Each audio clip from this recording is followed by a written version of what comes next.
Thanks so much everyone for watching. We've got an epic lineup tonight of speakers. We've got an awesome panel here. Amazing group of functional doctors, technology, activists for a leap forward in medicine. This is a great gathering.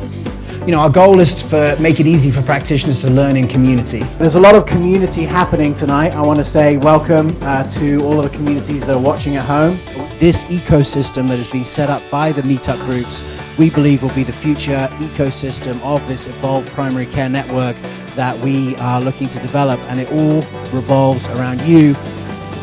There's an exponential potential to the future of medicine. This is an allopathic conversion machine that we have just created. And it has exponential potential because it can be seen by 1 billion people at no extra cost. That's the beauty of the internet. Welcome to the Functional Forum, live from Detroit, Michigan. Thanks for joining us in the charge to accelerate the evolution of medicine. Please welcome your host, James Masco. So great to be here with all of you. Detroit in the house. It's really great to be here in Michigan. My first time ever in Michigan. And thank you so much for making it all out tonight. We've got an amazing show and lineup for you, talking about the evolution of cardiology. And thanks so much for being here with us tonight. So I just want to give a shout out first and foremost to all of the meetup groups that are meeting all around the country and all around the world. We are, one of the biggest goals that we have here at the Evolution of Medicine is to create a community of practitioners in every zip code in the country and also every zip code around the world. And so it's really exciting to see some of the innovation that's happening in the meetup groups. This is a worldwide movement. There's a recognition that medicine is failing at dealing with the chronic diseases that plague society and plague the payers that are paying for them. And so it's really exciting to see this worldwide meetup. And I put this triangle in here because there's an emerging triangle that I see of what it takes to run an effective, consistent meetup. So what you need is 3 things. You need a practitioner, someone who can, if a new doctor arrives to the meetup, they can answer those questions, deal with the clinical side of things. 2 is you need a sponsor. You need someone with an economic incentive to get people in the room, to call people and get them there. And part of the reason why we're completely supplement and lab neutral is because we realize that, let's face it, the supplement and lab companies sort of benefit the most from way more functional doctors. And so they are starting to sponsor the meetups all over the country and all over the world. And if you have those 2 things and you have a sponsor, then you can get a consistent venue. And one of the things we've seen is that if you can find a venue where their business has an economic incentive to have people in the room, like the Green Space Cafe in Detroit, Michigan, that can be a great starting point, or a Pilates studio or a community center. There are meetups happening all over the country and all over the world. So big shout out to Portland and Atlanta and all the great places that are doing the meetups. And this is a level of innovation that we love to see, and it's exciting to see that. All right, so we're going to talk about the evolution of cardiology tonight. And luckily for us, there's already been quite a lot of effort to evolve cardiology. Anyone heard of Dr. Dean Ornish and his program? Right, yeah, big round of applause for him.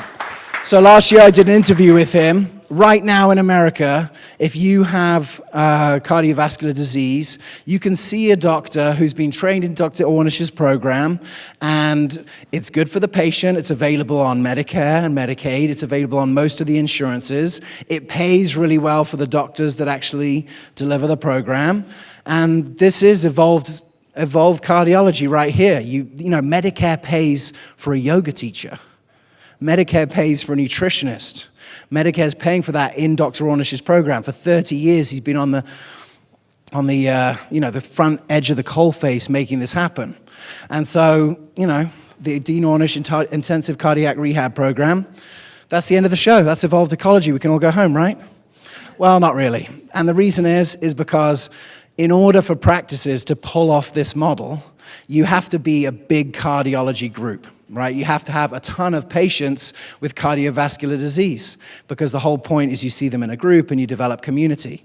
And what we're going to see tonight is that preventive cardiology might not always be best to be done by cardiologists, right? There are other providers, integrative and functional doctors, that can be providing preventive, predictive cardiology earlier on in the cycle before you ever need to think that you need to get to a cardiologist. If 90% of strokes are preventable and reversible, we're getting there too late if we're waiting for them to get to a cardiologist. So, big respect for Dr. Ornish and everything that he's done to get us to this point, and a great example of what evolved cardiology can be and is.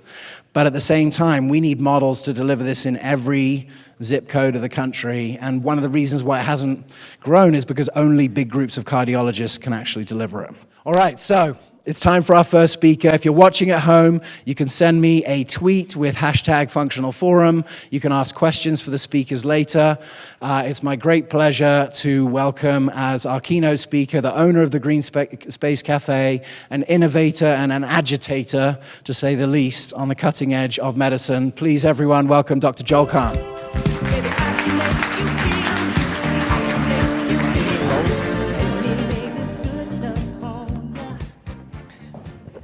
Well, thank you very much. I'm both proud to be here in my own family restaurant, but more excited to speak to you and the audience and the entire world. To give a talk in a format that Dr. Dean Ornish spoke at recently gives me extreme pleasure.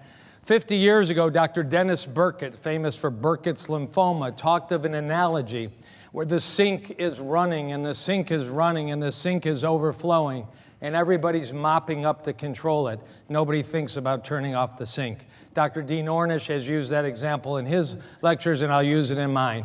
Functional medicine, the evolution of cardiology, has got to go to looking at why is the sink overflowing and turning off the root causes and the root sources. I want to talk about the community, the importance of developing community programming, not dependent on doctors' offices, not dependent on hospitals.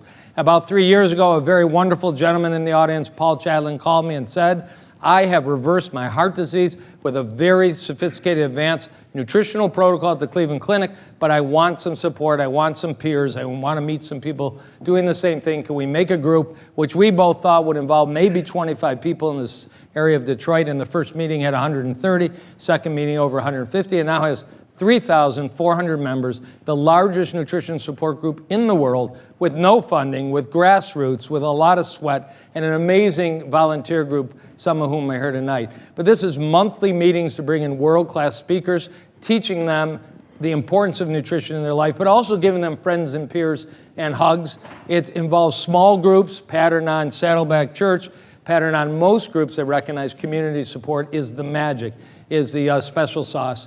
And it involves teaching and training on how to have life skills. There's the willpower and the skill power.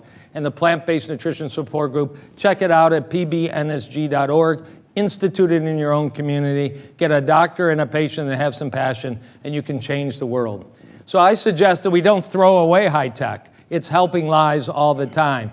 But we don't lose high touch. And we focus on high fiber, as I call it, because Dr. Dennis Burkitt identified long ago, all health revolves around how much fiber you eat. One of the first duties of a physician is to educate the masses not to take medicine, to treat yourself with lifestyle and love, and we'll all benefit from it. Thank you very much. Beautiful. Thanks so much, Joel. Thank you, Great James. stuff. Thank Appreciate you. it. Thank you. Awesome.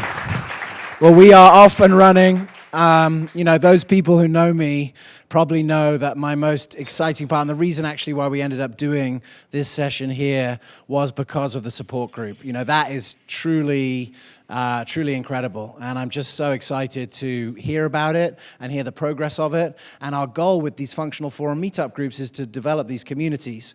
You've heard me use this phrase before all the way through, that community is the guru of the future. And, this has been high on my mind recently. In 2015, we did a functional forum. It was August 2015.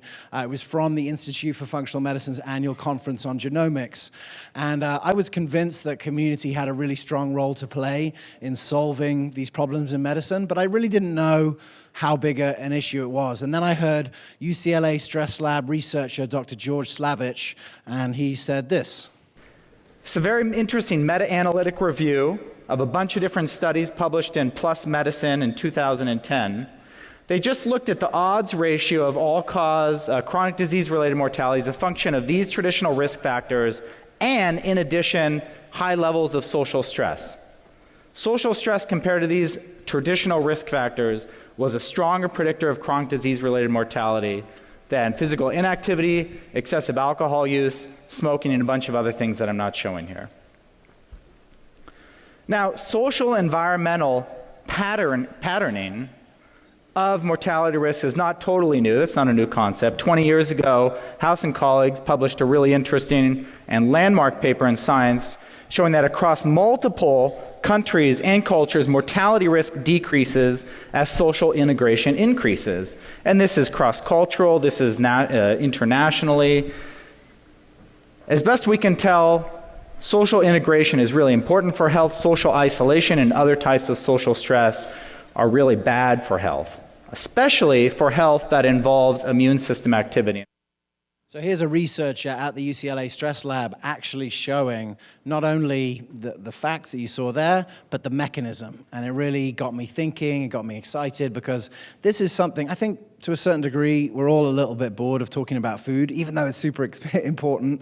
And I think that this is an area where there's a lot of excitement. And over the last week, I've had an opportunity to do my first CME, Certified Medical Education talk for doctors, which is quite amusing / interesting when you realize that I have no medical credentials at all, right? So to give a medical talk where people can actually get credit for attending seems a little bit unlikely. But if there's one thing that we have done at the Functional Forum, it's created community.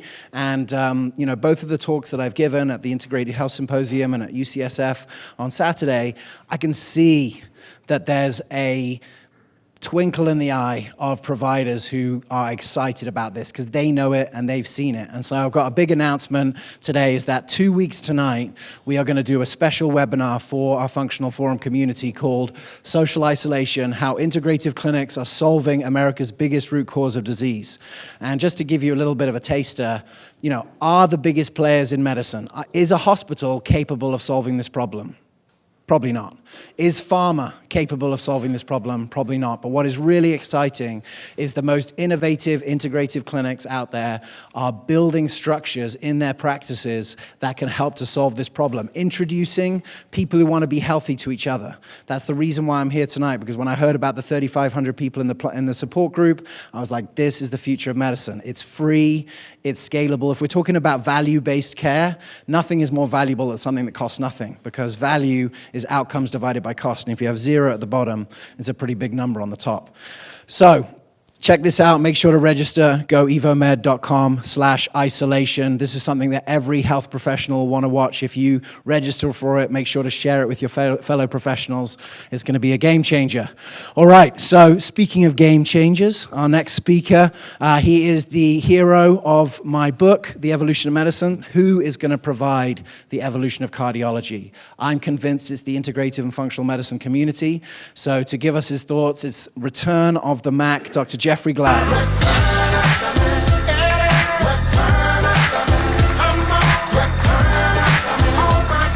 Thank you. It's good to be here again. All right, so I want to talk about being worth it as providers. When I talk to patients in the community or potential patients in my community or my staff is talking to them on the phone, it's a value discussion. It's a talk about return on investment. And so it used to be a big talk about this long-term prevention, or over the course of several years, we can save money because it's X amount to see the doctor and to do the workup, and think about how much money you're going to save down the road. But the discussion can be, how much can I save you this afternoon? And so becoming a healthcare financial advisor, and that's how I bill myself in my office visit, saves patients hundreds to thousands of dollars day after day after day, because I've spent time to figure out how much things cost. So I want you to start to understand this and utilize this in your practice. It's an easy tool. It's not a fellowship. It's not a conference. It just takes a little bit of time and a little bit of understanding. So here's how to be worth it on the short term. Here are the truths. Doctors don't like to talk about money. We don't like those conversations. They're uncomfortable. The healthcare complex is completely cost blind. Nobody can tell a patient how much something costs. Nobody wants to talk about that, and nobody knows. But patients have growing sticker shock, and that will continue to get bigger and bigger. And so they're feeling the financial burden of healthcare. Conventional, functional, integrative, they're feeling that burden. This is a recent survey the Kaiser Family Foundation published, includes data from 2016. Premium costs are slowing. Great news, because high deductible plans are rising. So the out-of-pocket money is going up. Deductibles in 5 years have risen 49%. And for the first time in almost 30 years that they've done this survey, 51% of people with insurance have a deductible greater than $1,000. That will continue to go up because we want to keep premium growth down, but that's going to come at paying cash for services, at least for the first 1,000, but more likely the first 5 to 10,000. This is our opportunity. Prevent this significant medical event, but cost save on the small, common medical stuff. So here are the truths that we started with. We can control the not talking about money, and we can control the cost blindness. What we can't stop are patients feeling the financial burden. But now the new truths are, this is a huge opportunity for us as providers who want to see patients, who want patients to come into our office and see not just the long-term worth, but the short-term worth. So go learn how much things cost. Go find out the opportunities that you can save patients money. And so I've done this, and I continue to do this and find cost savings. So the MRI at the hospital is $2,000 to $3,000. But there's a private MRI place in Fort Wayne, Indiana, our town, that'll do it for $400 or $500. Cash. Seems simple. Procedures. Nobody can tell you in our town how much a colonoscopy is going to cost you or how much an EGD is going to cost you. But most of the patients who go have them done who have high deductibles, $5,000, $6,000. I haven't found any place local, but I send somebody up here in the Detroit area to a clinic up here, it's $1,500 cash. Biopsy, sedation, pathology, $1,500. You've saved them $3,500 to $4,500 right off the bat. Specialists. I took my son to an orthopedic surgeon who was out of network. We called the office before the appointment, do you have a cash rate?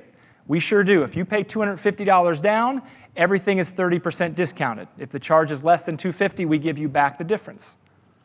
Got to have these conversations for yourself, but also for your patients. I show this to patients day after day after day. These are hospital charges for a standard lab panel that we order. And I've put arrows on the ones that are specific to a cardiology workup. So a fasting lipid profile, an ultrasensitive C-reactive protein, a homocysteine level. I think I threw a CBC in there. So this is a conventional workup. This is going to end up being $1,400, $1,481.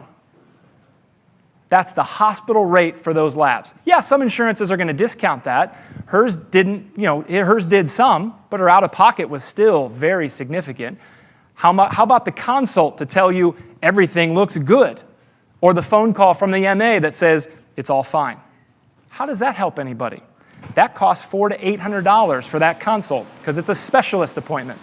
So your total visit cost in the conventional realm for that patient is $1,800. Now, if they come to my office and we have negotiated cash labs, that total cost of blood work that was $1,481, the exact data is $76.10. We charge a $50 administrative fee because my staff has to process that order. This patient's total lab cost is now $126.10. That's a savings, I took out the consult part, just in labs of $1,288.71. If you apply that money to the cost of my consults, that's over 4 hours spent with me. You don't need or want 4 hours spent with me, right? So we'll review this for an hour, and you get to go home with almost $1,000 in your pocket. So become a healthcare consumer. Seek out opportunities to offer things to patients that will save them money at the point of care. Be worth it in the short term as well as the long term. Thanks. I would say the biggest theme that we see worldwide, countrywide, medicine-wide, functional medicine-wide is the truth will out, right?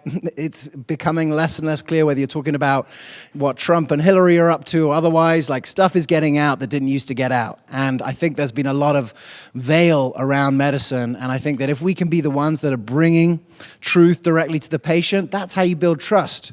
So one of the things that we've been talking about in our practice accelerators, is there a predictable way for any practice to start and to build a successful practice and to bring in patients consistently, where you can literally turn up the tap and turn it down? And what we're starting to see is some best practices in the industry is that once you have your practice niche and you know the kind of patients you want, maybe it's cardiology patients, there is something going on the corner of Facebook ads and Eventbrite where we can literally put on a series of events in a community. There are people looking on Eventbrite for events anyway, but then pushing Facebook ads that are targeted to, let's say, women between the ages of 40 and 70 who live within 10 miles of your practice, who happen to like Mark Hyman, Josh Axe, Mind Body Green, and if you're doing an autoimmune one, the Lupus Association of America and the, colitis, patients like me, things that they've already self-identified themselves on Facebook as liking certain things. We can get them into our practice. Eventbrite gets them to the event. It also captures their email and phone number. You can set up reminders. You can do an event to get them into your practice and follow up. These are the kind of things that we're talking about in the Practice Accelerator. And what we're really trying to do is to create for any physician a step-by-step guide to build a functional practice, delivering the kind of care that Jeff's talking about, and delivering this evolved level. So if you're interested in the accelerator, go and check out goevomed.com/accelerator. If you're going to bring patients into your practice, what kind of offer should you give them that's going to help them get healthy and provide the right structure? And, one of the things you see with Dean Ornish's program, for instance, that pays, if you're a doctor and you're delivering Dean Ornish's program, you get paid $7,200. And really the doctor, and that's by Medicare, and it's more for the others. So here's a package of care over 9 weeks that combines visits from the doctor, visits from the nurse, the case manager, the nutrition, the stress management, the community. All of that is put into a nice package and $7,200. What we need right now is that kind of package created for all kinds of diseases, not just cardiology, but all of the specialties, because that episodes of care and value-based care is the way that the program is going, is the way that medicine is going. And so I'm really excited to bring Charlie in here to talk about the nuts and bolts of creating a package that can help patients get to a level of health. So please, a warm Detroit welcome for Dr. Charlie Webb. So thank you, James, for the invite, and Joel, thank you for opening up your establishment. So what I'd like to talk about, James asked me to come speak about how do we package our services? Here's what we're going to need to get there, and what your responsibilities are, and what the financial commitment. Now, the first thing that's going to happen is if this is where I want to go, I've got to make certain it's very clear what it's going to take. There has to be agreement. I'm willing, and it's logical. It makes sense. I believe that plane's going to get me into Tahiti. I'm all on board. And then here's your responsibilities. Are you willing to do that? Here's what my responsibilities are. And now, and not until then, do we ever get to a financial commitment. How long is it going to take? The personal responsibility and involvement on their side. All the product, service, education available. They just need to know you got them. You don't have to go into a lot of detail. They just know you got them. What's their investment? Package is best for the practitioner. You have a long-term commitment up front as a partner in health.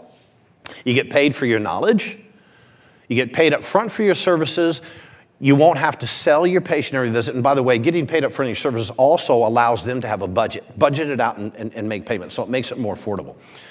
You can charge more. You can actually charge what you're worth. You're not going to upsell stuff. Again, I didn't upsell labs and things like this. It was my knowledge and my team's knowledge. The patient has skin in the game, so you have compliance. And then, so when we package things, I'm going to try to move pretty quick here. When we package things, there's not one person here that couldn't determine that's a mild cardiac case, that's a moderate cardiac case, or that's a severe cardiac case. You can do it in 10 minutes. So we can design packages ahead of time that compile all the fundamentals that we want to have in that, whether it's nutrition, certain supplements, certain labs, et cetera, ahead of time, and then we can tweak it for that person. Okay, so this is an example of a package. I know you can't see this, so I'm going to blow it up. And this was one of my packages, and you can put this with any kind of disease process, and you can change it, et cetera. I just want to give you an idea. So you can see here that the only hard costs are supplementation and diagnostic tests. You can see that 70% of that fee, down at the end, $6,000, 70% of that fee, that was the knowledge. That's what they invested into for the outcome. You see? Okay, so packaging your services just does not have to be difficult. I know we covered this very, very quickly in our timeline, but hopefully that'll start giving you some insight on how to start putting this together.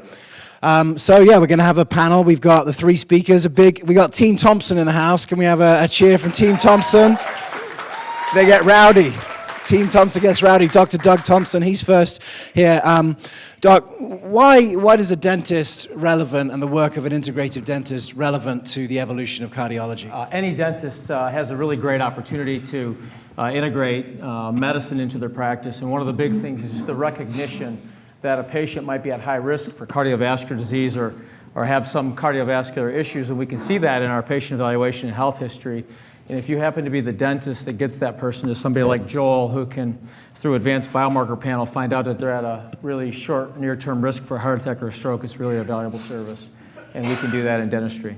You know, one of the things we've really encouraged is to have dentists at all of these functional forum meetup groups. It's a key part of the whole community, and one integrative dentist can sort of support a whole practitioner community who are doing it. So I appreciate you sharing that. Joel, you know, go to some of Charlie's points here. What are some of the questions that you ask to get people to take their cardiology seriously before it's an acute issue that you're being brought in to, like, do a stent or whatever? Well, you know, it's always boils down to some education. I mean, you know, the statement, #1 killer of men and women in America, and there's so many examples lately. I mean, I think they come because they're serious. It's pre-selected, and I don't do exactly the model that was presented, but I like that model a whole lot, and I may be talking to you more about it. You know, I'm in a cash-based practice, and so it is pre-selected. It's very interesting. My cash-based practice is a range of economic strata. I have priests, and I have school teachers, and I have principals, and I have, you know, scions of business all across. But the common denominator is they've decided their health is worth it. They've decided they're a bit frustrated with the standard practice. And they're just looking for, one is that love, connection, and eyeball that I care about you and I want to help you get better. And two is, you know, high tech, high touch. I mean, you know, I promote myself as having more advanced technology that we can translate into simple steps. You know, willpower, you're here, but we need skill power. We need to translate. What are we doing tomorrow morning? What are we doing at lunch? What are we doing when you go to bed at night and you're not sleeping? You know, so I think they're coming, given that there's not a lot of, right now, integrative cardiologists, functional cardiologists. They're pre-selected as serious candidates for change. And it's, you know, it's amazing how quick they will change. Jeff, you do a lot of different community type of events in Fort Wayne, and especially maybe when you were starting your practice to get people through the door and knew who you were. What were some of the sort of community-based events that you saw that really sort of put you on the map and added value to the community connection that to build your practice? Well, I mean, I think the big one that you and I sort of synergized at the very beginning, you know, when we were at a conference together was we did movie nights. So we did two, and that was early on in practice. And one of the missions was, you know, to sort of put the message out in our community about what we were about and what type of practice we had. But also, you know, other resources in the community and education. What sort of benefit do you think it adds to the practice to be able to, you know, sort of put patients in a room with other people who are just like them right from the start? Yeah. Well, again, I mean, this is the way I built my practice, and it worked for me, and it's worked for 250 clients since then. You have to look at, as physicians, practitioners, we're constantly repeating ourselves. We're trying to teach 52 lessons over a course of time, covering everything from understanding their blood work to gluten to vitamin E, to you name it.